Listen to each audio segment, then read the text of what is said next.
From the opinion pages of the Wall Street Journal, this is Potomac Watch.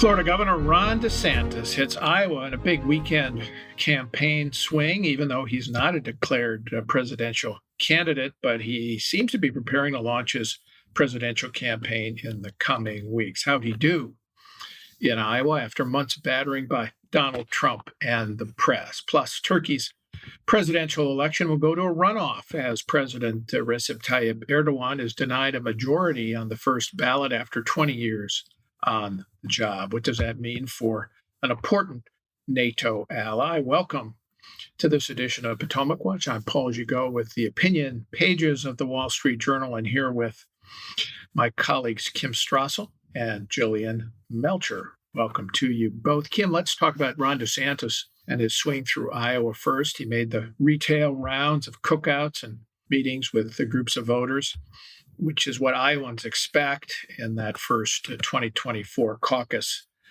state. Donald Trump was supposed to be out there on Saturday as well, but he canceled his rally due to bad weather. So the DeSantis staff pivoted smartly and laid on an additional event. Seems the trip was reasonably well received out there. And Kim Reynolds, the popular GOP governor, was with them. She's neutral in the presidential nominating race, but her presence with DeSantis suggests, to me, quiet support as a fellow governor, implicit support. DeSantis also announced the endorsement of 47 state legislators and prominent Republicans in the state.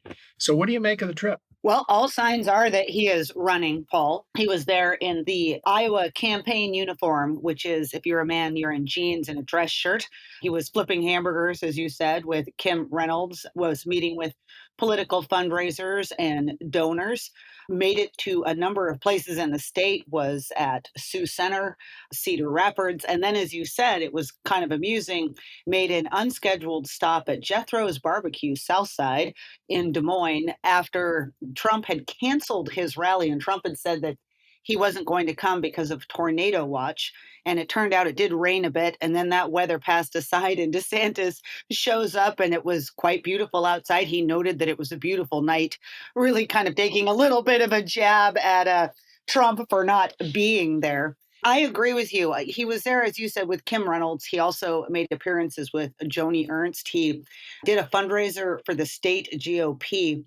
And I think what's important about all of that is that whether or not these people are expressing support, you're constantly being told that the entire Republican Party is in hock to Donald Trump. They're all scared of doing anything to suggest support for anyone else because of retribution.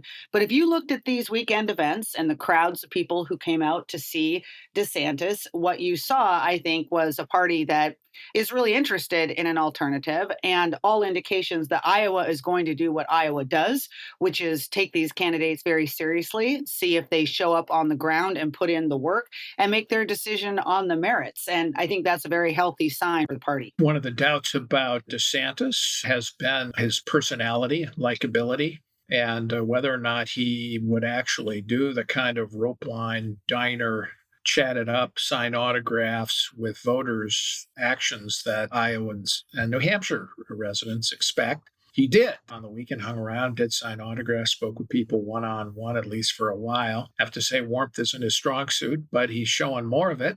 And he also brought along his wife, Casey, a big asset. She humanizes DeSantis, I think. And that's an advantage for him. And it's hard to, I think, underestimate how important Iowa is likely to be for DeSantis or anyone else who wants to take out Donald Trump, because it's a state that does seem open to someone other than Trump. If I'm not mistaken, I think Cruz won there narrowly in 2016. Did he not, Kim? He did. He won by a few percentage points. You know, the Midwestern state, kind of Iowa nice, prefers more civil politics than certainly New York or California.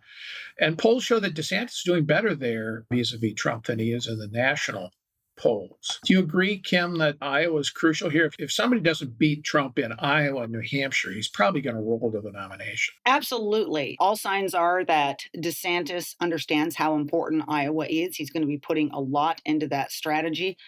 The idea here is that if you can win a big victory there, you make Donald Trump look vulnerable. That then helps you in New Hampshire. Donald Trump won pretty handily in New Hampshire, but if you could really pull out a big victory in Iowa, the idea that you would get New Hampshire voters to think again. And by the way, all signs are that DeSantis's team is going to get in and get in big here soon. We had news that they're changing their headquarters as of today, a move that kind of starts the clock, and then they're going to have up to 15 days for him to declare. The super PAC that is backing him was big on the ground in Iowa while he was there over the weekend. It was running ads on television. These are obviously not official campaign ads. They instead were talking about his biography, some of his accomplishments. They had a lot of posters and people on the ground. There were a lot of folks showing up for his events. And just one last thing showing how important Iowa is. Donald Trump, one of the reasons people say that they thought he lost in Iowa last time is because he does have this penchant for big rallies. He doesn't really do the Iowa retail politics. But there is word that he has hired the son of former Governor Terry Branstad to put up a get out the vote operation for him there. So that would seem to suggest he too understands the importance of Iowa. All right, let's listen to Governor DeSantis talk about a line that's getting some attention, which is the Republican culture of losing. Let's listen. There's no substitute for victory. We must reject the culture of losing that has infected our party in recent years. The time for excuses is over. We got to demonstrate the courage to lead and the strength to win. If we do that, if we make 2024 election a referendum on Joe Biden and his failures, and if we provide a positive alternative for the future of this country, Republicans will win across the board. If we do not do that, if we get distracted, if we focus the election on the past or on other side issues, then I think the Democrats are going to beat us again, and I think it'll be very difficult to recover from that defeat. That's an important theme. I think you're going to see it developed more and more by DeSantis and perhaps other Republicans. Of course, it's an implicit criticism of Donald Trump's record since that one victory in 2016, the loss of the House in 2018, loss of the White House in 2020, 2021 with the Georgia Senate races, and then 2022, the disappointing midterm results. Interesting to me, too, I think this analysis, Kim, that where he says if this election in 2024, that's a referendum on Joe Biden and his performance, Republicans can win. Of course, Biden, that's the last thing he wants. He wants a referendum on Trump. He wants to make it, as he says, don't compare me to the almighty, compare me to the alternative. And that's the point that DeSantis is making here. Interesting, though, that DeSantis isn't saying directly that Trump is the source of that losing. And Trump's response to that line was to say that, well, DeSantis is the real loser because he wouldn't have won the Republican nomination for governor in 2018 without Trump endorsing him. How potent a theme is this for DeSantis? I think it can be very potent. I think if he keeps that subtleness to the message, look, nobody could miss who he was making a point about here. But he's not doing it in a way, he's not being down and dirty, he's not being mean, he's not being nasty, he's not using Trump's name. His goal here is to get Republicans to understand that if all the focus is going to be on relitigating past grievances, as Trump wants to do with this race, in terms of the 2020 election and the counts, et cetera, and the focus is on all of Trump's travails, all of his legal problems, whatever kind of thing he's in the news for that day. The focus is not going to be on Joe Biden.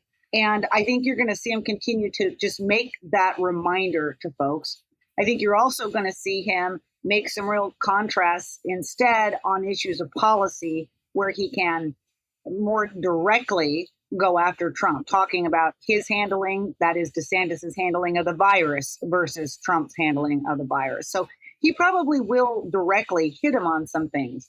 But all along, you're going to see him talking about the bigger perils of Trump, reminding folks that this could be a really big liability if he's at the head of the ticket and what there is to lose as a result of that.